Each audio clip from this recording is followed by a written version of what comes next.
दूर दूर तक फैली एक जगह पर, जहां सूरज क्षितिज में डूब जाता था और आसमान गुलाबी और नारंगी रंग से रंग जाता था, वहां एक छोटा खरगोश रहता था जिसका नाम फलफी था।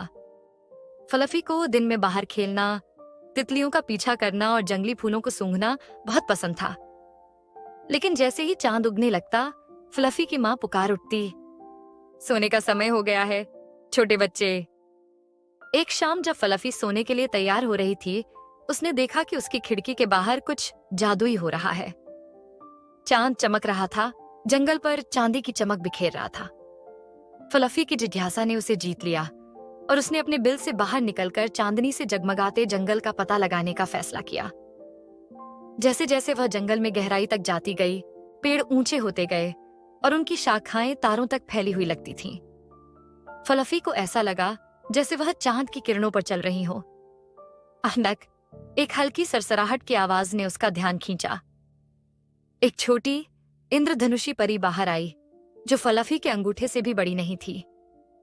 तुम कौन हो? फलफी ने आश्चर्य से आंखें फैलाते हुए पूछा।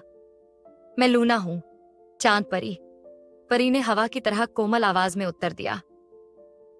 मुझे तुम्हें एक जादुई रोमांच पर ले जाने के लिए भेजा गया है। लूना ने अपनी छड़ी लहराई और एक सुंदर जगमगाती गाड़ी दिखाई दी।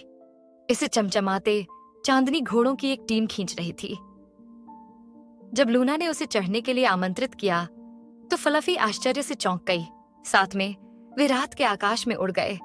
हवा फलफी के कान में रहस्य फुसफुसा रही थी। जैसे ही वे जंगल के ऊपर से उड़े, फलफी ने सभी प्रकार के जीवों को सोने की तैयारी करते देखा।